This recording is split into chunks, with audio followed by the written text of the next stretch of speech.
दोस्तों, हमारे महान भारतवर्ष में कई ऐसे राजा हुए जो अपने अलग अलग काम के चलते विख्यात रहे। कुछ अपने सृजनात्मक कार्यों के लिए जाने गए तो कुछ अपनी क्रूरता और निरंकुश नीतियों के कारण कुख्यात भी रहे। वहीं कुछ राजा ऐसे भी हुए जिन्होंने सत्ता पाने के लिए हर हद को पार करना उचित समझा, यहाँ तक कि अपने परिवार के लोगों तक को मौत के मुहाने पर लाकर खड़ा कर दिया। दोस्तों, अजातशत्रु एक ऐसा ही शासक हुआ जिसके बारे में कहा जाता है कि उसने अपने पिता को बंदी बनाकर जेल में डाल दिया था। उसने ऐसा क्यों किया? क्या सिर्फ सत्ता पाने के लिए उसने ऐसा किया या फिर इसके पीछे कुछ और कारण था? आइए जानने की कोशिश करते हैं। दोस्तों, अजातशत्रु मगध का सम्राट था जो कि अपने पिता बिंबिसार को जेल में डालकर सत्ता पर काबिज हुआ। अजातशत्रु की माँ का नाम बेदही था। दोस्तों, बचपन से ही वह कठोर दिल वाला इंसान था। कहते हैं कि बड़े होते ही वह मगध की बागडोर अपने हाथों में लेना चाहता था, किंतु उसके पिता बिंबिसार उसके रास्ते की सबसे बड़ी रुकावट थे। पहले उसने अपने पिता को विश्वास में लाने की कोशिश की, पर जब उसकी दाल नहीं गली तो उसने अपने पिता को बंदी बनाने की योजना बना डाली। चूँकि वह पहले से ही राज्य की सेना को अपने खेमे में कर चुका था, इसलिए उसके लिए यह काम कठिन नहीं था। जल्दी ही वह अपनी इस योजना में कामयाब रहा और 492 ईसा पूर्व के आसपास मगध की राजगद्दी पर जा बैठा। दोस्तों, सत्ता संभालते ही उसने विस्तारवादी नीति को अपनाया और अपने साम्राज्य को बढ़ाना शुरू कर दिया। कहते हैं कि उसके सिर पर जीतने का जुनून इस कदर था कि वह अपने रास्ते में आने वाली किसी भी आदमी को नहीं छोड़ता था। यहाँ तक कि उसने कौशल के राजा प्रसेनजीत से झुकने के लिए कहा, लेकिन जब वह नहीं माने तो उसके खिलाफ युद्ध की घोषणा कर दी। यूँ तो प्रसेनजीत बहुत ही वीर योद्धा थे, किंतु अपनी रणनीतियों के चलते अजातशत्रु उन्हें मात देने में सफल रहा। यही नहीं, उसने प्रसेनजीत की बेटी राजकुमारी वजीरा से विवाह तक कर लिया। दोस्तों, असल में वह उसकी मदद से काशी जैसे जनपदों पर आसानी से अधिकार करना चाहता था।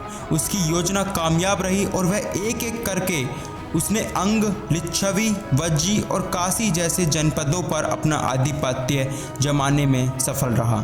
साथ ही उसने अपनी नीतियों के चलते मगध को शक्तिशाली राष्ट्र बनाने में सफल किया। दोस्तों, राजकुमारी वजीरा से अजातशत्रु को एक पुत्र की प्राप्ति हुई। कहते हैं कि एक दिन वह भोजन कर रहा था, उसी दौरान उसके पास उसका बेटा खेल रहा था। बेटे को इस तरह खेलते हुए उसके प्रति अजातशत्रु का प्यार उमड़ा तो उसने उसे गले लगाने के लिए आगे बढ़ा और उसे खाना खिलाने की कोशिश करने लगा। दोस्तों, इसी बीच उसके बेटे ने अचानक मूत्र कर दिया, जिसकी कुछ बूंदें उसकी प्लेट में गिर गई। वह गुस्से से अपने बेटे को गोदी से उतार सकता था, किंतु उसने ऐसा ना करते हुए खाना जारी रखा। कुछ देर बाद अपने बेटे को देखकर उसे अपने पिता के प्रति प्रेम उमड़ आया। बस फिर क्या था, वह अपने आप को रोक नहीं सका और अपने पिता को जेल से निकालने के लिए चल दिया। दोस्तों, पिता बिंबिसार की खुदकुशी ने अजातशत्रु को तोड़ कर रख दिया। कहते हैं कि वह इसके लिए खुद को जिम्मेदार मानता रहा। इस कारण उसका मन बहुत ज़्यादा दुखी रहने लगा। वह मानसिक शांति के लिए उधर उधर जाता, लेकिन इसी दौरान उसे शांति नहीं मिली।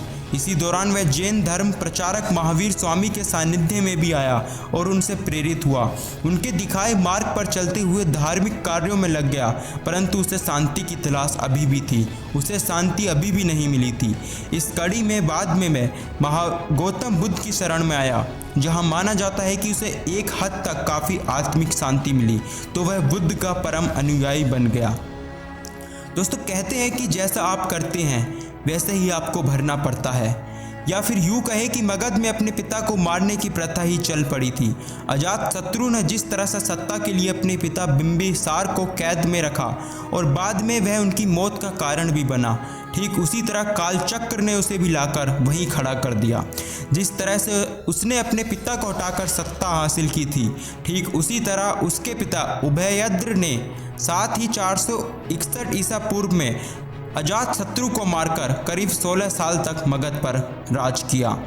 दोस्तों, गजब की बात यह थी कि अजातशत्रु को अपने पिता को कैद करने के लिए हमेशा आलोचनाओं का सामना करना पड़ा।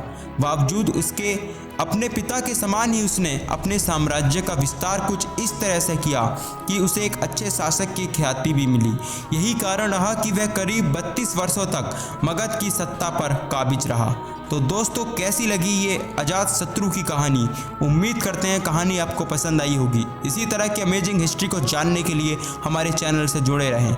धन्यवाद। जय हिंद, जय भारत।